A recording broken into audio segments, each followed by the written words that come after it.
Hello everybody, welcome to a new video, Jane's Speed Shop. So, engine is out of the car. Got the fully exhaust on it, so I can show you how it all looks when it's out of the car. So when you're new to the channel, have a look on my website, enginebay.com. You can find all the information about this build and all the rest of the projects I've done and I'm going to do. And you can also click in the right corner for you see my logo. You can go to the main page, subscribe, you see all the other playlists. So, got the full exhaust is all done and insulated. It's all fully on. I only put the clamps for the wastegator not on, but it's just on there, just to show. So it's easier to see now. So I got it out of the car because I need to do some work on the engine bay. Also later, will not be in this video, I think. Hope you can see it without a little bit too much light. But everybody knows I took some stuff out of here. Have to repair that and that it all fits with the downpipe because of this section. This section is then going down like this and I need some room.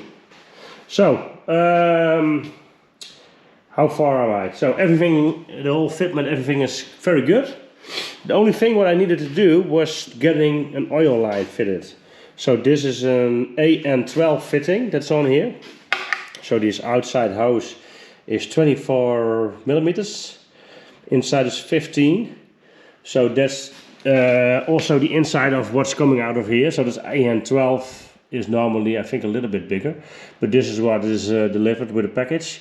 So the problem is that I normally had an oil drain. That's not good to see, but it's over there. That's normally where the oil level sensor is.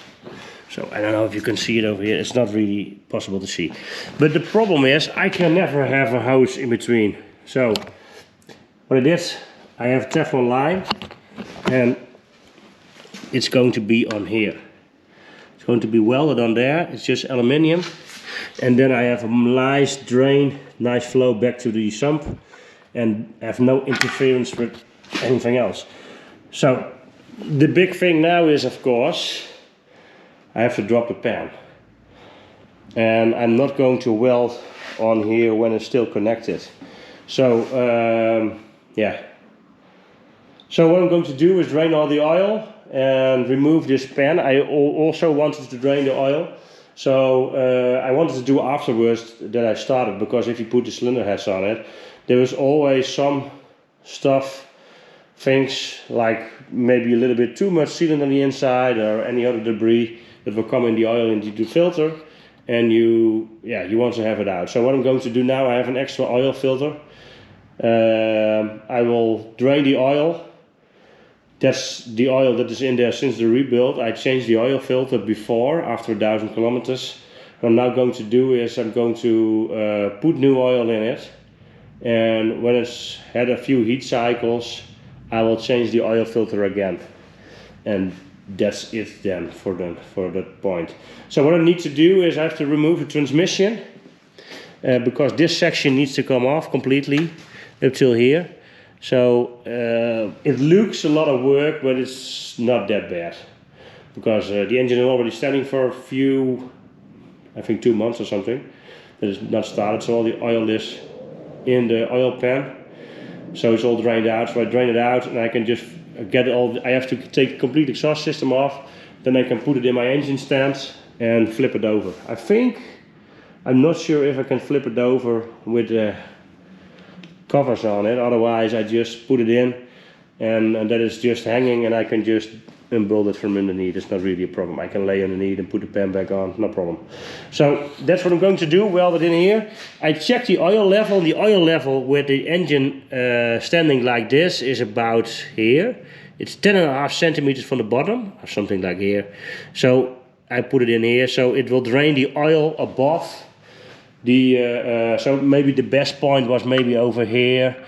Yeah, I will measure it to be sure, but I measured inside the engine. It's 10.5 centimeters when the engine is shut down. So if you start the engine, it will suck up oil and the level goes a little bit down. So yeah, but it will be somewhere here. So, and I have to put the idler pulley, I have to weld in here. It's the same like this, but then over here, because I have the alternator over here and the steering pump over here. And then there's no interference with anything. cooling lines. This pipe is going like this, so it will all fit pretty good. So, hope you like the view of this. I think it looks freaking cool. Exhaust system came out very, very nice. Also the insulation, the fitment in between is good. There's no interference, there's only a few millimeters over here, but yeah, you don't need more. I hope I can get the manifolds in out when I got everything installed. So in the beginning, when there was no insulation around it, I could take the exhaust manifold out of the car without removing the engine.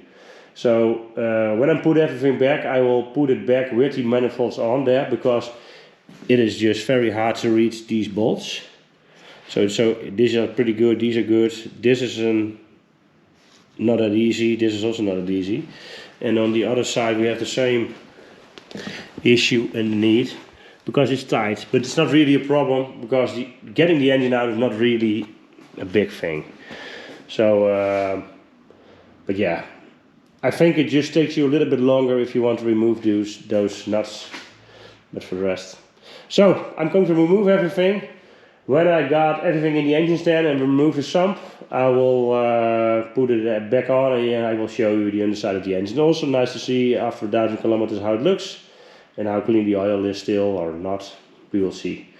So yeah, much bigger turbo. Looks all pretty good. Also this needs all to be painted. So I thought I did this in a few weeks, but it always turns out that it's taking a much longer time to do this. So I always underestimate it a little bit, but I'm pretty happy with the end result. So let's go. So didn't film the complete part, but I removed the lower sump, and then the upper sump was also removed, and then I welded in this AN12 aluminium connection. It was not without any problems, because I'm not sure, but I think this is some kind of magnesium, yeah, in some way, because it was not welding that easy. So I welded in a complete new piece and then welded this on, and now it's fully closed. So good. So I have an AN12 drain line coming from here, nice routing down, so that will be perfect. In the beginning I thought the oil level is too high, but these engines will be like 4 degrees tilted backwards in the car. It is now horizontal, and now the oil level is in here. If I put it on 2 degrees, then the oil level is already gone, so it's all good. So I have the same crankcase pressure in the engine, and I also have it where the outlet is. So the outlet is big enough. So this is the connection that I got for this turbo. So this is all according to spec. Also put the oil dipstick in again. I have fitted the cooling lines, the water cooling lines for the turbo is also fitted. So they go on each side of it and then connected to here. So that's all done. So the engine is all fully done. I only have to paint this bracket. Also have to paint the other bracket from the alternator. But first I have to make the last connection that is normally on here. I will do that later if it's off, and then yeah, that's much easier. So the next thing for now is repairing the engine bay. Repair. So the next thing is close this hole in the engine bay. So I have put some lines in it. Also these two lines, this is the brake line and this is the hydraulic suspension line. They need to be moved to the other side. Also the ignition amplifiers need to be placed in different positions. So normally the batteries in here will not be in here anymore. Also I have the temperature switch between left and right is over here for the coolant in the car, the heater. Have to remove it a little bit, and then I am going to close off this complete plate. And I removed a lot of the insulation from here, so I'm going to put a new coating on it. I have ordered a thicker material that's much better, I think, that will be going on there. So yeah, so I'm going to start on this. When I got it all done, I will show you the results or in between. So let's go. So got the big opening closed off. So the original sheet is still in here. So also the original chassis number is still in here. This piece was always connected until here. I removed the old piece over here, put all new steel in it. So the downpipe can now fit good in it. It's been a big puzzle, of course. So on this side it's also nice closed. So this is the hydraulic line for the suspension. This is the brake line. When I got everything sealed and painted, I will put them in the position I want. So this is all nice at the right level still. So you can see where the old plate is still and where the new plate is. This is what I put in because I want to have the wiring in here. There was also original in there. So I want to have it still running correct, and then I can insulate it pretty good. So the downpipe should have enough room. I will check it with some photos that I already had, and it looks all good. So what I'm going to do is put all seam sealer on all the seams, and then put it in put a coating on it, and then I'll show you the end results. So let's go. Fully painted, everything is coated, so there is a sealer on all the seams. It's all done. Also on the inside, it's all done. The thing I need to do is bleed the brake line and get the hydraulic line filled up when the engine is back in.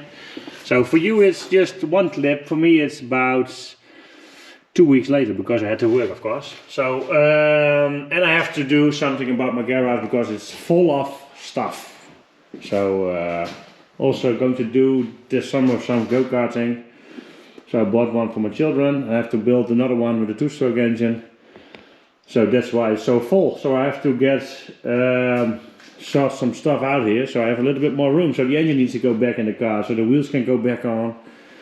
Full exhaust can go on, and I have a little bit more room. Also bought a spare transmission from a friend of mine. So this is a 628. So these were on the normal aspirated V12 from 1998 till 2003 or something. So it's just for spare for now. It's like these ones are the same internals as an AMG transmission, the V12s. So it's all the same. This one is of course with the, they have no park lock in the back, so that's a little bit better. The only thing they have is like the 4 spoke or the 4 bolts on the shaft. So but you can remove the axle, the rear shaft, and you put the other one in on the connection. So that's good. So I have to get this, give it a place and get some stuff sorted out. So what is next? So the thing I need to do on the engine before it can go in is I have to make this position, this point on here, that's the rear position of the alternator. Normally it was of course the air conditioning pump I have to put on, so I have to get the engine off the stand, put the original engine mounts in, they are normally in the car, and make that point on my newly made frame for the alternator, because it's easier when the engine is out. When that's all done, I'm going to mount the exhaust manifolds, because it's much easier when it's out of the car, and then the engine and transmission can meet again, and then it can go back in the car. So that's the plan for now. So had the engine almost ready to put back in the car. The alternator bracket on, alternator installed, steering pump back on. I have to order a new belt because this one is now too long. So I'm going to try to cut it, put it on tension, and then yeah, put some staples in it or something, and I can measure the right length that I need to order. So that's how I'm going to do it. Then I have on this side the exhaust manifold is mounted, but I need to take it off again, because I found out that's a little bit not flat over here, And on the outside over here, I can put a feeler gauge in between from 0.1 mil. That's not good. The rest is all flat, but yeah, I don't want to take the chance that I still have a leak somewhere, and if you have a leak it will only get worse. So on this side of the exhaust manifold is also on. This one is flat everywhere, but yeah, I don't like the position of this nut. I had to get the edges a little bit off to get it on, so I'm not really pleased with it. So the engine is now still out of the car, so I rather do these things correct, otherwise you can take the engine out again. So yeah, for the rest it is all done, but I just want to do a good job. So I have a sanding machine, so a band sander. I don't know how you call this thing. It's over there underneath, you see it. It's a big sandpaper in it. I will flatten the surface of the exhaust manifolds with it. It does a very good job. So I just have to do it again and make sure it's correct. And yeah, otherwise I have it in the car and then I'm still not pleased with it. So I will end the video over here because otherwise it takes a lot of more days to finish it. So the next video I will have the exhaust manifolds good and mounted, and then I'm going to put the engine back in the car, and then we see from there. So we will get there eventually, but better do a good job in the first time, and then not put it in, do driving, do dyno testing, have a warped exhaust manifold again or leaking, and can take everything out again, because some bolts are very hard to reach and I don't think I can get them off when it's in the car. So yeah, I just want to do it now. So hope you like this video. Have a look on jnspeedjet.com, the link is over here underneath. And also have a look in the right corner for you can see my logo. And you see all the other videos of the project. And if you've got any questions, don't hesitate to ask. So thanks for watching and see you for the next one. Bye bye.